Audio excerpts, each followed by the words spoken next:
So, You're live, dude. hey everybody, if you're logged on, we've got some logistical things to work out. So, No one's on here. would you mind logging onto YouTube and see if the streaming? Yeah. Because this was the issue earlier. Yeah.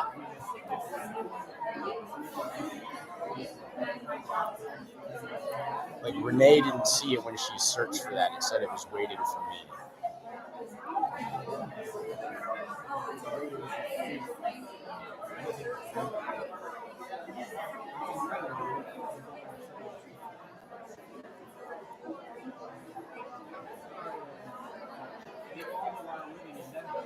You're in there. Watching no one log on ever. Hopefully, dude. Are you recording this as well? I want to. I think it records on this. You want me to set you up? Yeah, let's get like a chair.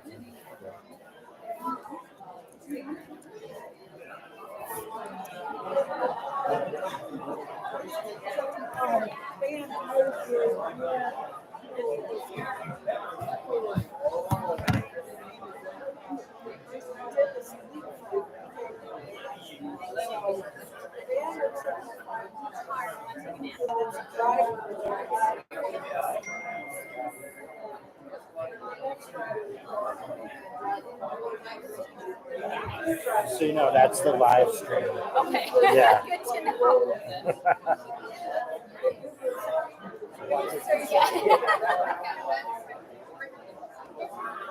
Amazing.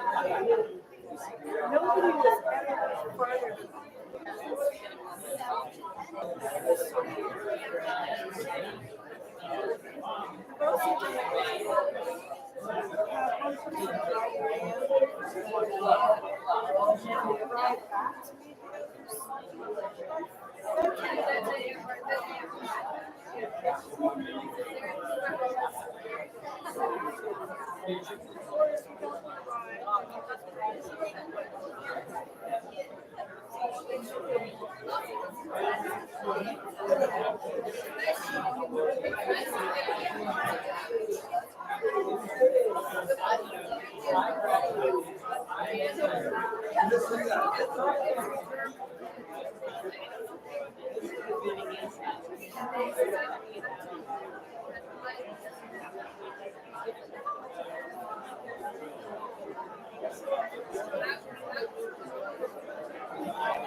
Hey, nice to meet you.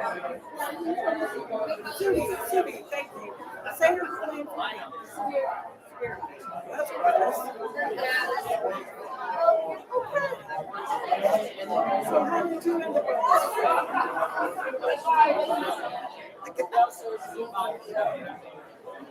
How do you all live?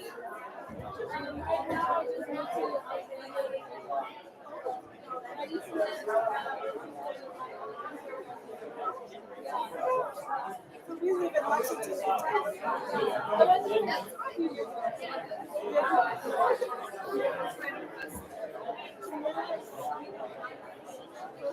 Plus, yeah.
All right, ladies and gentlemen, we're going to settle in here.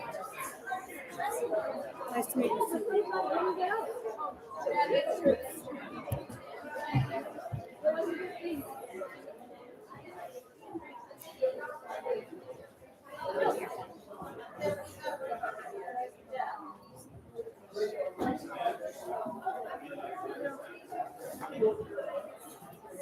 Is this volume good for everyone in the back? Everyone on the sides? Cool. Christy?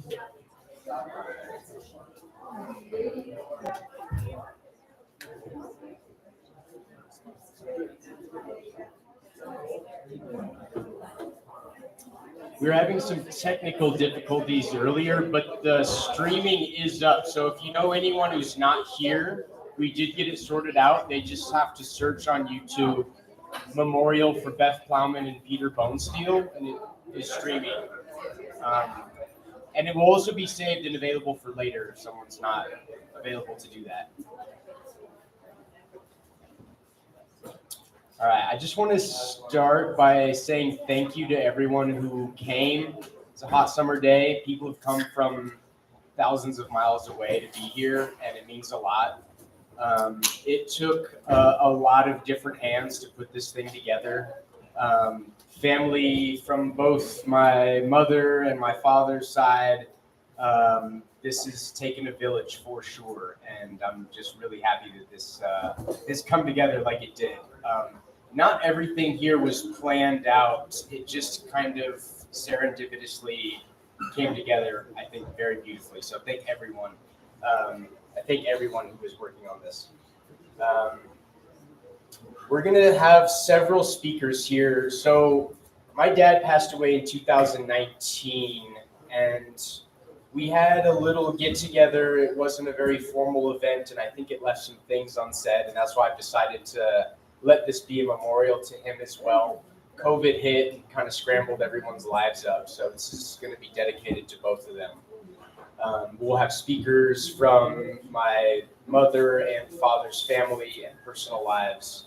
And so we'll start out with my mom's oldest sister, Karen Plowman, coming from San Francisco.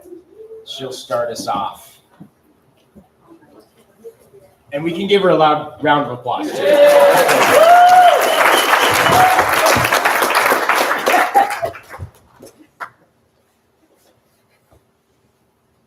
Oh, and I forgot to order, a pulpit. But my lovely partner, Renee, suggested that we just stack milk cartons, which, if anyone knew my parents, is very fitting. So this is our setup.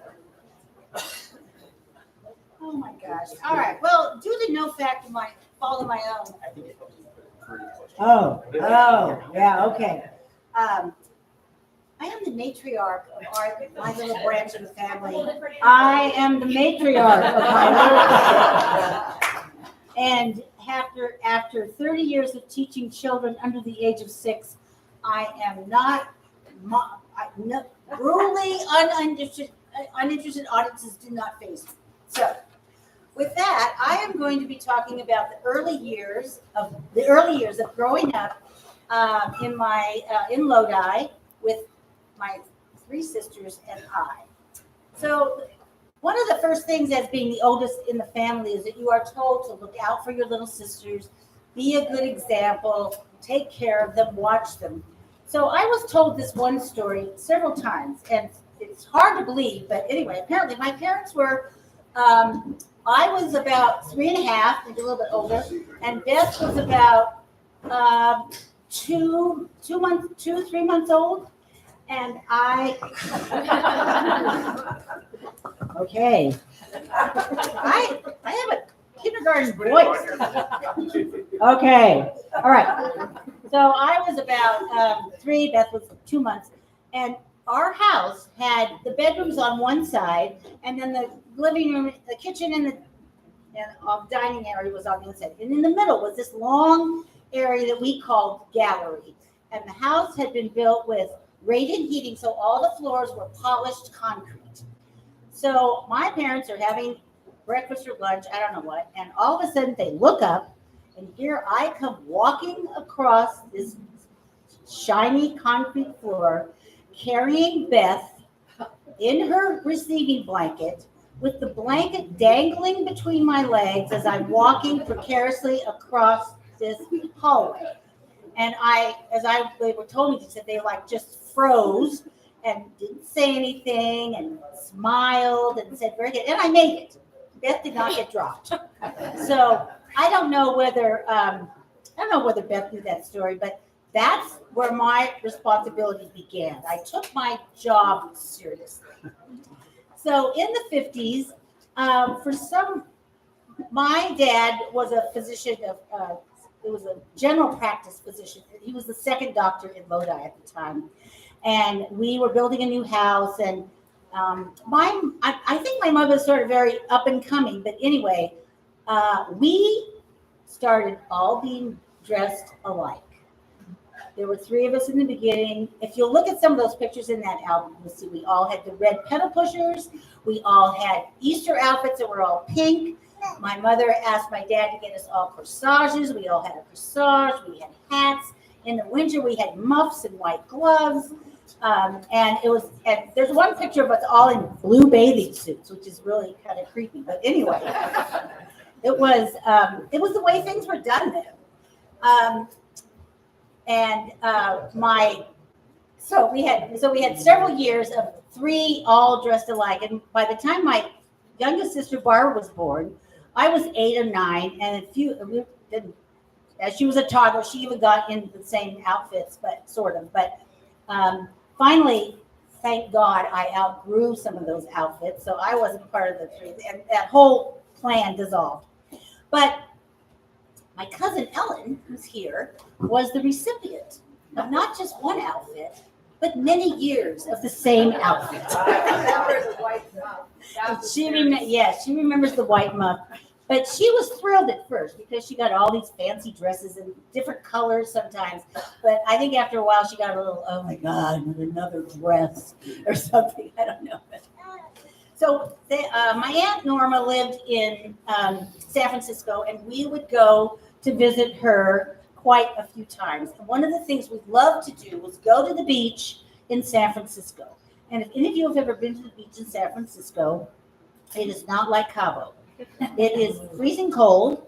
The water was, salty, first of all, and then filled with oil, because I think a lot of these big ships that came into the port of San Francisco were dripping oil. So we would, be freezing cold, and then the sand would stick to our legs like crazy.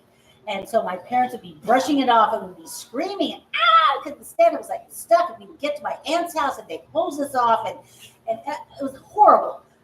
And as soon as we got home, we couldn't wait to go back to the beach again. So we did that all the time. And we also did a lot of snow trips. My mom I don't remember what her major was in college, but she was a biologist kind of person. She became a lab tech. She was very into camping, flower and plant identification, weeds, picnics, all that stuff. So we did a lot of that stuff. And we all learned what equisetum was, and could name the oak trees and the maple trees and whatever trees we were finding. It was really a great adventure. Beth got really good at actually identifying the flowers. She remembered more of the flowers than I did. So in the snow trips, in 1960 Winter Olympics in Squaw Valley, my parents went with some friends of ours that had been skiers, and their children were all skiers. And so when my parents came back, it was time for us to get into the ski route. So we went to our friend Charlie Faber's barn, was filled with snow. Filled with not snow, hay. And our first ski lesson was on hills made out of hay, if you can imagine. So it wasn't very exciting, but we got the basics done. We learned how to put our boots on, put our skis on, and then we were off. And so for the next several years, that's when we gave up church, because we got the feeling that being out on a Sunday, and we usually would go for the day, that I remember sitting on the chairlift and going, I feel much closer to God up here in the snow than I do sitting in church. So that was the end of that. But anyway, getting ready for the snow, early in the morning, Dad would get us all up. My mother would be in the kitchen. We were all in charge of getting our own mittens, our own ski clothes on, getting our boots out. My dad would put everything in the car. We're making sandwiches, getting the drinks out, and off we go. And we go for a day up either Squaw Valley or Alpine Meadows was later, and there was a Peddler Hill. Sometimes it was a small little area. But anyway, that's where we get for most of our skiing. And skiing, we started out pretty crummy, and we ended up really good skiers. Some of us managed KT22 at Squaw Valley, if you've ever been there. Okay, so most of you know about Beth's love of fishing. So there's an early picture of us standing by the stream there. We all have a long stick with a string on it. I think it's kind of a joke that my dad did that, because there's no way we caught anything. But we did have many trips where we would go over to the mountains to have a picnic, and we always brought our fishing poles, and we would fish like crazy. We didn't do fly fishing. We knew how to put the worms on. We had our salmon eggs. We had all kinds of stuff we knew how to get. And a lot of times we didn't catch fish, but on the way home, we would stop at the trout farm. And at the trout farm, we all caught at least one fish, and we all had fish for dinner. So in later years, one of the times I visited Beth in Taos, and she said, let's go fishing. And there was a senior center nearby where they had a special lake just for seniors. Well, we didn't qualify for that yet. So we went along the stream, and it was great. There was watercress growing wild next to the stream. It was a really beautiful place. And we fished, and I caught this huge trout, and it was bigger than Beth's. And that really got her. After that, she sent me pictures every time she caught a fish that was taller than mine. And I said, I'm never fishing with you again, because my thing is I caught the biggest fish. So anyway, so the Olympics. So in 2009, now this is getting a little later. I imagine talk about this, but in 2009 we went to Tanzania to visit Ellen's brother, who was living, and his wife is from Tanzania, and we went with Darwin and Flora to Tanzania, and we got they used to put eco tour. You have an eco tour, the kind where you don't have the white tablecloth and the candles. That's what we had. It was rudimentary bathrooms, beautiful scenery. The toughest chicken I've ever eaten, but it was the trip of a lifetime. We loved it. We had safari. We met all these very, very interesting people. So after I retired, I taught kindergarten for 30 years. I began taking drawing classes and then painting, and I was knitting, and I did quilting and all this stuff. But so Beth got together too. I really like to know how to knit. So I tried to teach her how to knit, and that lasted for about, a month, and she failed. And then she tried to teach me how to do pottery, and that also failed. So, but then when I took up a painting class, she said, come to Taos and paint with me. So we started having a really, really fun, artsy, and close relationship. And we called each other, and we talked about painting, and she came to my painting class one time in California, and then last 2023, my painting instructor was bringing a group of her students to George O'Keeffe's place, and I said, "Do you want to see a really beautiful adobe?" And they said yes, and Beth said yes. That was when the ceiling of her bedroom had just caved in, and so I said, "Beth, what do you want to do?" She says, "Yes, bring them." But she says, "I got to." Anyway, she worked like hell getting everything put back together, and so there were still all kinds of construction stuff going on. But about 6 of them came. They loved the house. They loved the yard. They loved Beth. One of my guys that's in my class painted a picture of her window looking out onto her yard, and she has that up in her house. And my painting instructor came up to me and gave me a big donation for a plaque at the Botanic Garden. She said, "I love Beth. She was a great person." Anyway, so I think there's probably more. If we talk later, I'm done. Thank you. Thank you.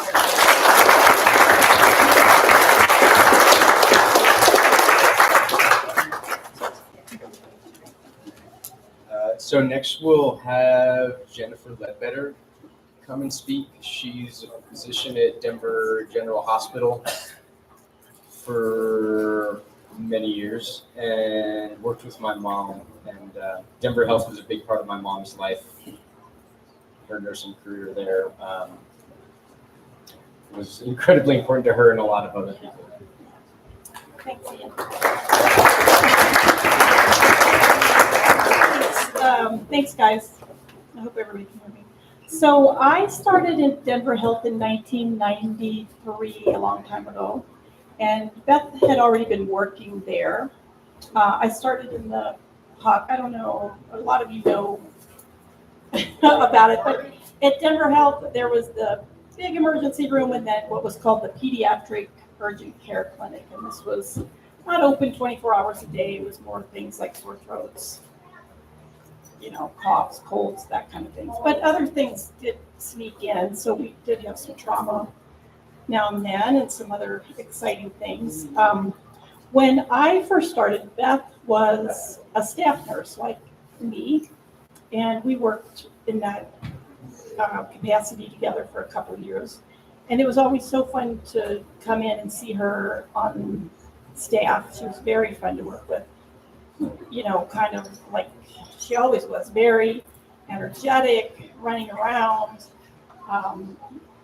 fun, made things interesting. I'm sorry, I'm going to tell kind of a gross nursing story. And a lot of you know this, but in this department, the nurses had a lot of autonomy. Like, we would just sort of ran the show, basically. So a child came in, maybe he was 7 or 8, and had pain in his ear. And Beth's like, well, let me just take a look in that ear for you. And Jen, will you come on in with me, maybe hold his hand? So Beth got the otoscope, looked in his ear. It's like, oh yeah, I see something in there. Let me get it. Grabbed some tweezers and pulled out a bug that size. I screamed. Beth was like, this is no big deal. I think you're all right now. You're good to go. So many stories from the talk that I won't bore you with all of them. So several years later, Beth actually became our manager, which for us, it was like, well, this is fantastic because she was a really hard worker. She knew the workflow. She knew us all. She respected us all. She made it even more fair and equitable by lining people up, having regular weekend shifts, because that obviously was a busy time. And I don't know if she knew this or it just kind of all worked out, but it ended up on my weekend, or two of my very best friends sitting over there. And this was a long time ago, and we're still very good friends. Also, a lot of you probably know about Nurses Week that takes place in May, and usually the hospital gives you kind of a calculator or a water bottle. But Beth was like, oh, no. My nurses will receive wine. And Beth even knew like who were the red wine drinkers and the white wine drinkers. So it was perfect. This is probably not politically correct either, or maybe if there's anybody from HR here, sorry. But another thing that Beth would do when she had candidates, nursing candidates, she was also manager of another clinic in another building, like maybe on the second floor. But Beth would say, oh, let me take you to this other clinic, and all the elevators are really slow. Let's walk up the steps. So she just wanted to make sure, because there was a lot of running around in our clinic, that, you know, if somebody balked at going up the steps, well, maybe you're not going to be a good fit.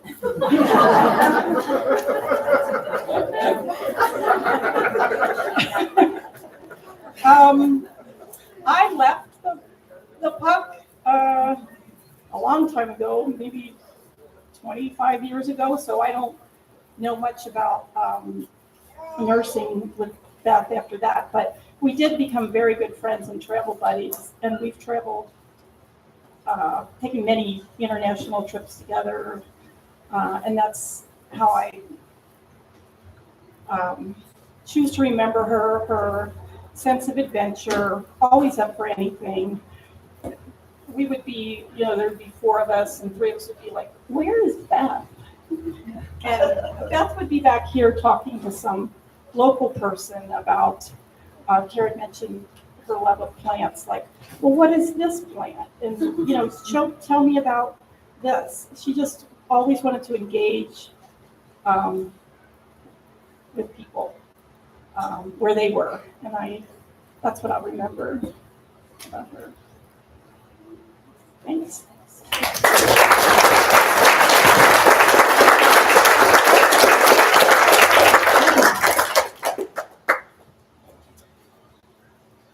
believe we're going to have Diana Wood come up and speak next. Diana is my dad's cousin by the Peterson lineage.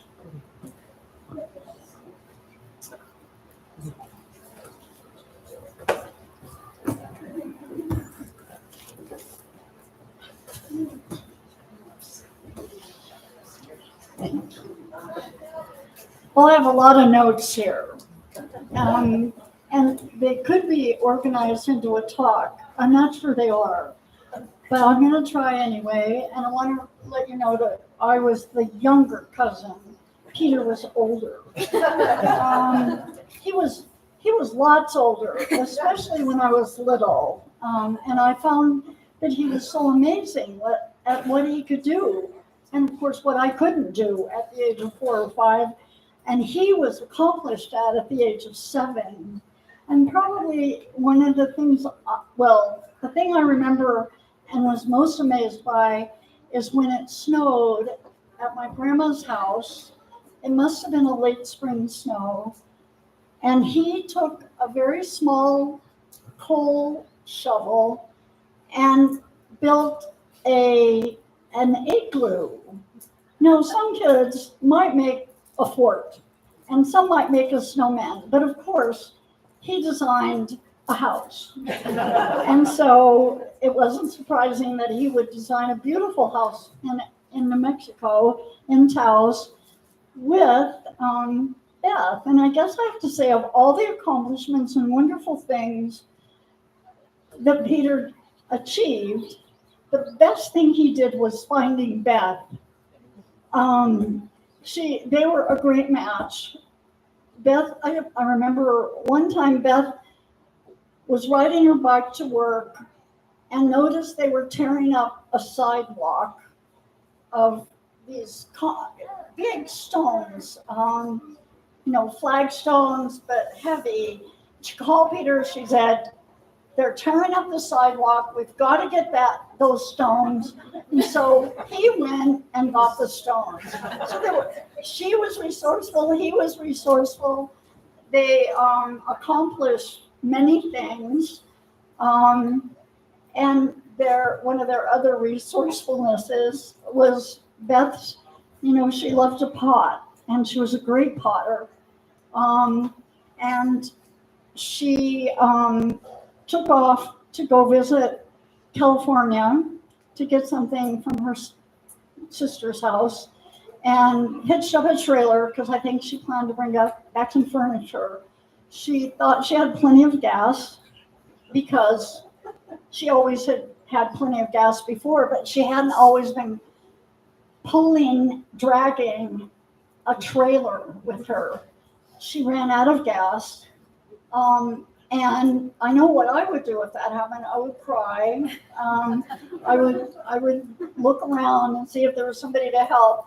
But she looked around and saw a bunch of mud, and she thought maybe that mud might be good for clay. So she put on her puddle boots, her wellies, and was mucking about there. A man came along and said, do you need help? And she said, well, and he said, well, I'm a police officer. And she said, you don't look like a police officer. And, you're wearing regular clothes. This is not a police car. Well, he didn't argue with her much longer. He went away. A little while later, a police car came back with a policeman wearing a police uniform and his sidekick also wearing a uniform. So Peter and Beth always were resourceful. They would get stuff places you would never dream, and turn it into just an amazing house that they built. They had great parties. They were so fun and funny. And I always felt accepted and loved, and safe with Peter, with all of my cousins. But Peter was wonderful. And I didn't realize how open, caring, and what big hearts they had, until my husband got sick. He had a brain tumor. We went to the Kaiser over not far from where they lived on Detroit Street. And one day the news was not good. It was not good at all. They said, we can't do anything more. There's no use for more speech therapy. And we were devastated. And I called my daughter, our daughter. She came and picked up John because I had another appointment with another doctor. They were just back to back. But I knew that I needed him to be safe. So she came and got him, took him to her house. I blubbered all through my doctor appointment till they were worried I shouldn't maybe leave. And I said, no, I'm going to go to my cousin's house. I didn't know if they were there. I could have gone there and they wouldn't have been there. But I went there, and of course, they noticed right off that I was upset. And Peter just opened his arms and hugged me and held me. And Beth said, Peter, I'm going to Diana's. And he didn't say why or what about me, or he just said, okay. So she came and lived with us basically for several weeks. She cleaned my shed. I mean, really, who does that? You haven't seen my shed either. It's pretty bad. And she took care of me. She took care of John. She knew how to turn him over because she was a fabulous nurse. And she was there when it was the end. And she called my pastor and insisted she come right over. It was 11 o'clock at night. And she put candles out. She made sure everything was just the way it needed to be. And without, I know this might be too much information, but it was huge to me. He had a catheter, and she said, you know, I'm going to take this out. And it was like Benny was free. And it may be something that nurses do 3 times a day, but it was huge. And she was there, and Peter was there, and I will just say that it was wonderful. And mention that one of the other things that happened was Peter helped me with my vacation Bible school decoration. And, you know, it really wasn't his thing. But he did. I mean, because he was really good at making any tree look like it could just not only wave in the breeze, but maybe get up and walk away. He came over and said, I haven't eaten and I'm tired. And I thought, well, this is a nice person to help me. A guy who's hungry and tired. So he slept on a couch in one of the rooms. And then I said, you might find something in this little kitchen that we have, a little extra kitchen. And then I couldn't find him. And I went looking, and he was just sitting with this big grin on his face. And he said, I found cake. and that's when I realized how much he loved cake. And the next day, amazingly, he came back to help some more. And then in a little while, he said, do you think there might be some more cake in the little kitchen? I said, well, you never know. So we did find some cake, and I realized how much he loved cake. And I guess my wish is that he gets lots of cake in his next life. And that he's with Beth. That's it.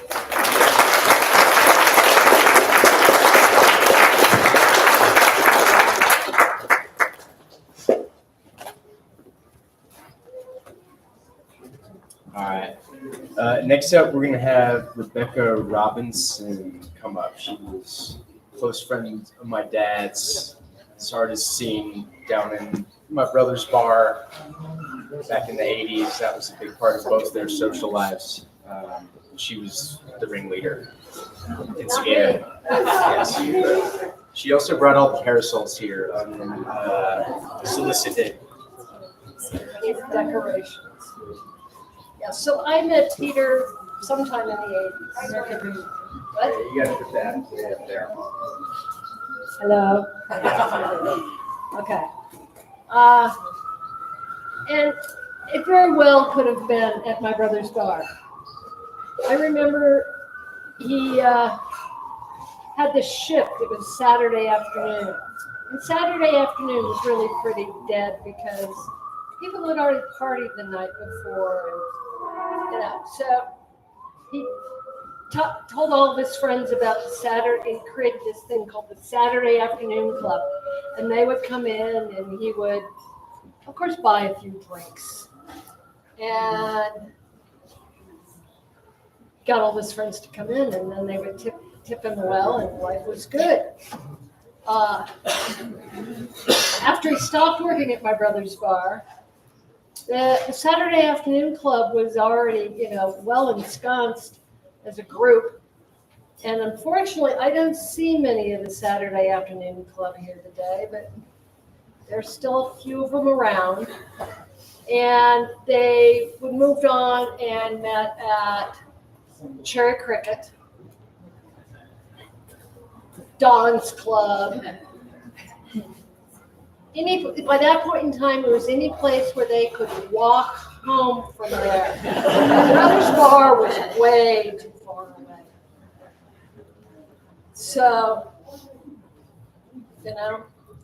and within that, I became good friends with Peter. And there was a group of us that we kind of like to have parties. And I still do parties. And we would get together, and it was like, okay, let's do Halloween. And I know we talked Peter into it probably twice. Once he had a place up on the very tip of 15th and Boulder. When 29th comes down, and it was a Halloween party. I have photographs from that. The boyfriend at the time took to my closet. It was not good. And then we did another one at another place that Peter had, and it was on the second floor, and I think it might have been over 32nd and Tejo. And our friend Carol Carson came, and she had glitter, and she threw glitter everywhere. And so the next day when we came to clean up, the glitter was stuck. I mean, it was glued into the corner of the floor. It was not a pretty sight. He told me to talk about all the social things. And so,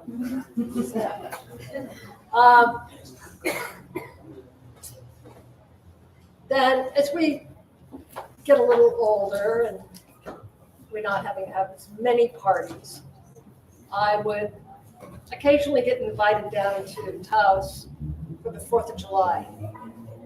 And Peter and I would come up with the menu. And we would have these discussions as to what we were going to do with this piece of pork or who knows what. Peter liked to argue a little bit, so we had to discuss it for a couple of days before. But he would invite all of his friends from the gallery, and so I got to meet a lot of them. And over the years, I saw them, many times. In fact, about a year ago, I called Beth up, and I said, "I need to come down to Taos for the 4th of July." She goes, "Yeah," and I said, "Can I come down and can I cook and paint?" And she said, "Yes." You were there. Yeah. I love that place for that. So, and then you also wanted me to talk about his paintings. And they're always large paintings, sort of color feel. He didn't paint a flower. That was Beth's job. Beth was a good painter, too. I don't think he had a lot of success at it, but he worked on it. He enjoyed it.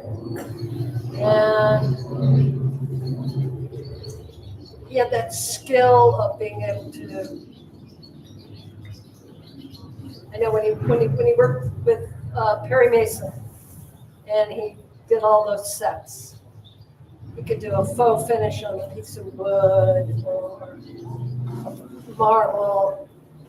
He knew all of that. So some of those skills transfer. So I don't know. I miss both of them. Anything else I need to cover? You told me I couldn't talk about you. That's a good story, though. And it's a good story, but he said it's not about him. So, Dave Brim has things to say about you, too, for your father. But he's definitely not getting the microphone. Yeah. Dave Brim, come on up here. He said it'd be short. Yeah, right. Yeah. Am I in order, or I don't want to go out of order? Yeah, go for it. Well, the good news is that I left the 5-page speech on my dining room table. So, but I have to start with, this is appropriate. I thought this was designed by your dad. You know, this is, I think, appropriate for your dad. By Renee. Well, Renee, you're part of the family now. I mean, I looked at this and I says, that's perfect for Peter, isn't it?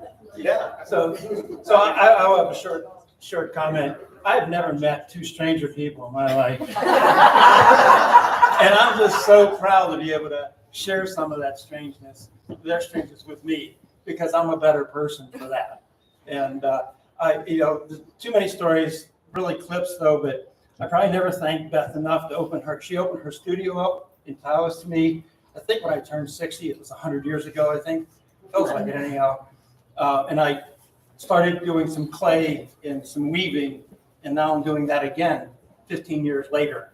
And it's really kind of fun. I probably never thanked her enough for letting me do that. And then hanging out with Peter down there, doing a little bit of homegrown stuff, and then watching Gilda Radner CD and laughing until we just couldn't stand it anymore. So it was just, but I remember those dinners we used to have, these remarkable dinners at your house and my house. I know the one I had was my house with all the sisters. And those conversations were really bizarre. You walked away and the next day you're thinking, what were we talking about last night? But it was really kind of, I missed that kind of like cross-section of stuff. I mean, there was always just something new happening. And then I hung out with Peter a lot more. And then the story about when Peter and I took the high school guys to Aspen to watch rugby, there's extra stories that go beyond that we won't get into tonight, but there's pretty, you guys remember that. But we had fun watching rugby and then trying to deal with 16-year-old boys. That was always entertaining. But then the story that I always think about, Peter was drafted out of like this really remarkable art project into the Army. And his commanding officer in Hawaii was, I don't know, Colonel Bonesteel. Believe it or not, it just seems unreal. But everybody thought they were related. And he was doing everything he could to get out of the Army. And here he has a colonel with his name. It was just like, Peter, you can't make that shit up. So anyhow, I could go on for so many stories. I just remember, going to Taos so many times and then having him come by my office and talking about just the life experiences and bringing the art and that creativity. It's been just an inspiration. And really, it's a tribute to you, Ian, about their free-spiritedness. I don't know if I know too many people that had that free spirit. They looked at the world like anything's option, everything's open. Artists are like that. But I think it's a tribute to Ian because talk about a free spirit. You're a tribute to your parents. And it's really good to be that way. It's a compliment. And I'm just so fortunate to be able to be part of their lives and part of this tribute to two people that made my life made me a better person. So thank you all.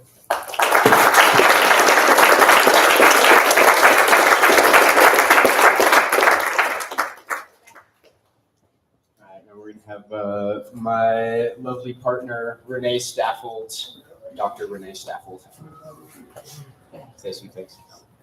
This is a little unexpected. I thought we were going to have like an open mic and it would be more casual and I wouldn't be standing up speaking after people who have known Beth way longer than I knew Beth. But I do think we have a very unique story because a lot of people meet their significant other's partner, their partner's significant other's parents. Maybe a year or two. I don't know what's standard. People Google these things, right? Like, when should I meet my boyfriend's mom? And Google tells you, well, maybe it's a year, maybe it's a 2 years, maybe that's what Google says. But I met Beth after knowing dating Ian for 2 weeks. So it was definitely, not what many would expect. But it was wonderful. And actually, the first time that I met Beth was my favorite way to spend time with her. And some of my favorite memories, which was making food in the kitchen, sharing wine, maybe a little tincture, who knows. Surprised it hasn't been mentioned yet, because I feel like that was a huge part of some of her most times that she enjoyed. But I did want to share a few of my favorite other memories, because I think that I got to spend more time with her than many other people might have been able to, because our relationship sort of accelerated in the way that it was. And so when Ian and I met, he told me, hey, my mom's going to be in town in a couple weeks. She's having a shoulder surgery. She's going to be here for a few months. And so here we are, all having dinner together after, really spending time with Ian for like 2 weeks. And then the next minute I know we're at Cirque du Soleil together, sharing these really big experiences. I'd never been to Cirque du Soleil. I'd always wanted to go. And before Cirque du Soleil, we went to Brothers Bar, which many of you probably know is where Beth and Peter met and was a big part of their life, and I came to realize it was a big part of Ian's life too. And I just remember sitting out on the patio and ordering beer, and we ordered a pitcher because it was the thing to do, is the most, economical, and we're having fun. And then it turns out, oh crap, we've got to get to this show.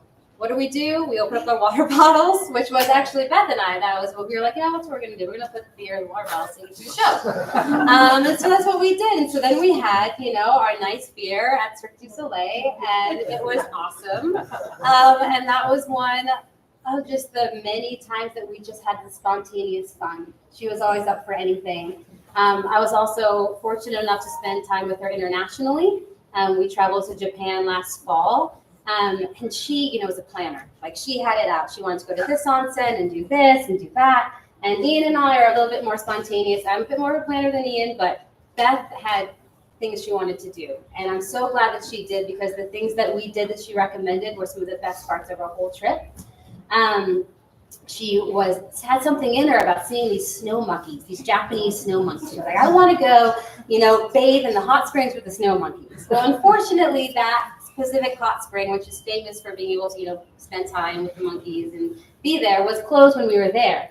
But we went to Nikko National Park and went to a traditional onsen, which she had reserved. She had done all of this. Again, we would have never had this experience without her.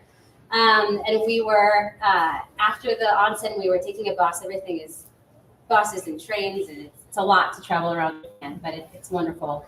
And we made a pit stop, like on our way. The bus driver was like, okay, this is a 3-hour bus ride, so you have 20 minutes to pee and get some, something from the vending machine. Vending machines in Japan, by the way, best in the world. If you've been there, you know what I'm talking about.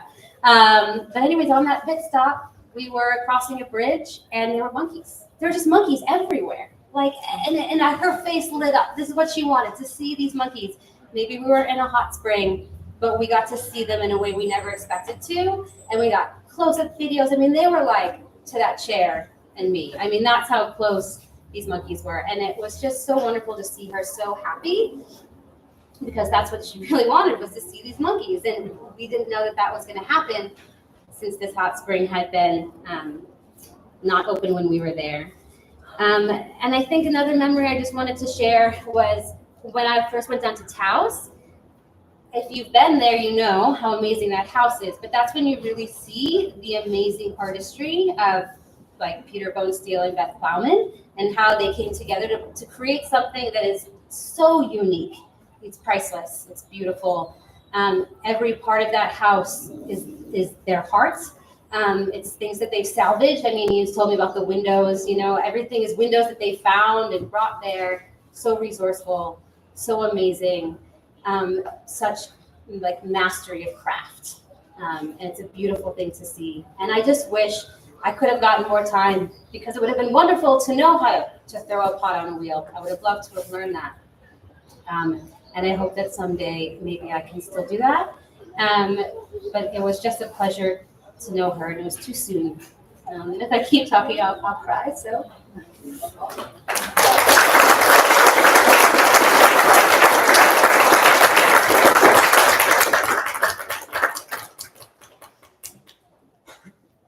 All right, how are y'all doing?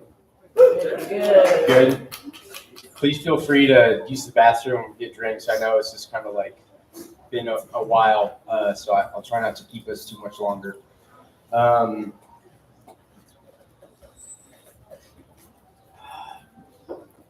was having trouble trying to figure out what to say. I'll speak about my dad first. I think one of the things that was important about him that was memorable, the house in New Mexico was amazing, but he was a very present person with people. He really paid attention, and I think that showed in the way that he was able to create a family of artists in the Denver scene. A couple examples of that, and how memorable he was to people, is that since he's died 5 years ago, I haven't told my mom any of this, but my 2 separate people have reached out to me out of the blue randomly. They looked up my dad's name on the internet, saw that his address was listed at 1012 over here in Congress Park, and sent him a postcard saying, hey, is this Peter Bonesteel's house? We haven't spoken in 40 years since the 80s, and I just wanted to see if you were still around. And I got this postcard because I was still living there, and I responded and I said, he is no longer with us, I'm sorry, but I will go in his stead. And to get to talk to someone who remembered him 40 years later at just a cold call and see, are you still around? And I remember one of the things that she said about him was that he was interesting and he was interested. And that struck me. Like, he wanted to know about other people, and that's what I think drew people to him. And if you had experienced it, you knew what he was about, and that was just one of the special things about him. He was also just kind of like a self-made man in a ways. He really just figured things out on his own. He didn't have a lot of direction from his family life growing up, and so he was just kind of a rambler and ended up just learning a lot of remarkable skills. And for instance, I have like the blueprints from the house in New Mexico. He wasn't trained as an architect. He had a BFA in fine arts from USC, University of Southern Colorado. He published those architectural drawings to the city, and they approved them, and so they went ahead and just built that themselves. And the other remarkable thing I think about both my parents is that they were really ahead of the curve in terms of ecological sustainability. I mean, they built a passive solar house in the early 90s. We were just barely talking about carbon footprint, and they elected to live in retirement without an active heating source in their house. Fireplaces, which was cool and romantic for a while, but doing that on your own was pretty difficult for my mom.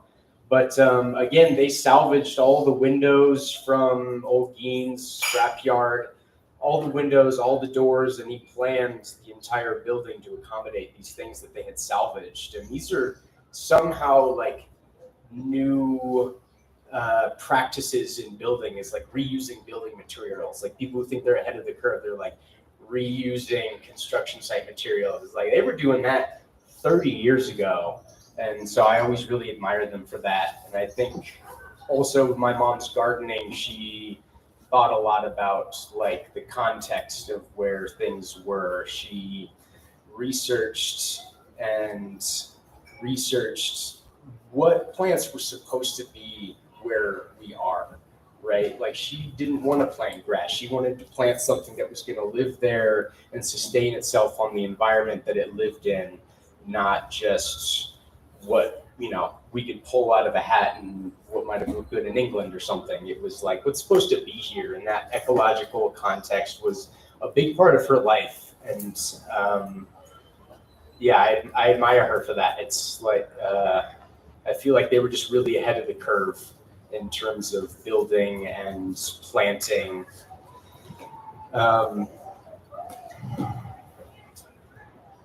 In terms of my mom,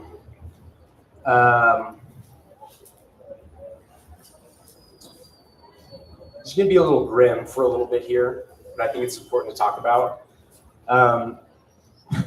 With the due levity as well. When I was in my early 20s, we would make a lot of body products like soaps and lotions and candles and things like that. And some of them are back there. And she always had this joke. It wasn't a joke, but she was going to make these death baskets where you would take a bath with the handmade soaps and lotions, and then there'd be a vial of phenobarbital or something appropriate. And that would be how you would end your life, on your own terms. And that is what happened. She left on her own terms. When I went down there, the house was spotless. She was in her chair. Everything was laid out. I didn't have to do anything. And I'm not resentful about that. Let me gather myself real quick.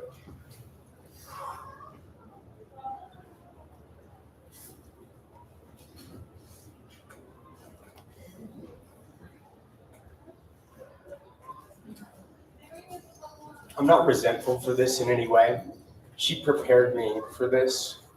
We had talked about it a long time, and she didn't want to live if she couldn't live on her own terms and be independent. And she meant it. And when she said something, it was going to happen. And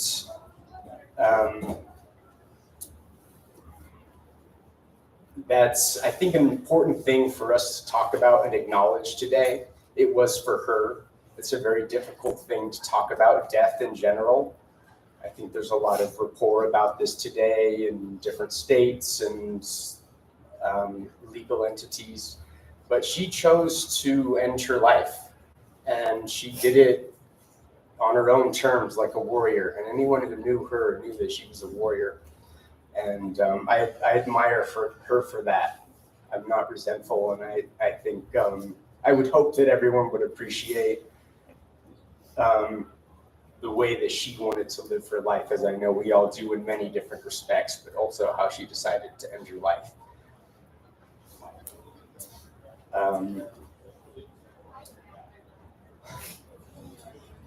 Can I end on that note? I don't think so. I just want to thank you all so much for being here, all the help and support. This has been such a beautiful event. A lot of things have come together serendipitously. A lot of things have happened out of just patience and persistence. And I'm just so thankful that everyone could be here and celebrate my parents. I know that they meant a lot to you. They meant a lot to me, of course. And I just want everyone to enjoy themselves for the rest of the afternoon. We will celebrate for the rest of the afternoon, tell stories. We can do some open mic stuff if people want to tell stories and kind of powwow. And yeah, let's enjoy ourselves. There's food. We've had some catering provided. Aunt Diana organized all that, so we'll give her a little round of applause for that.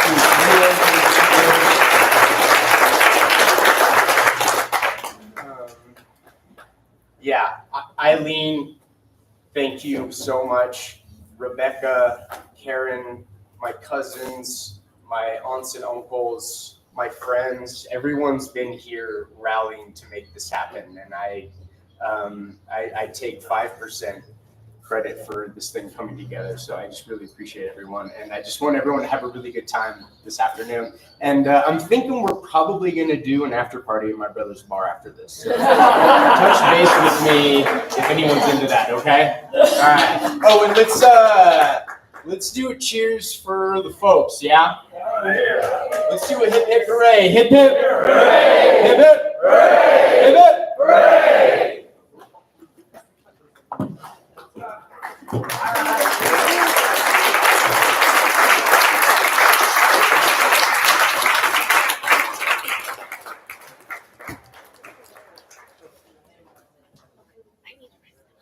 Need to go again?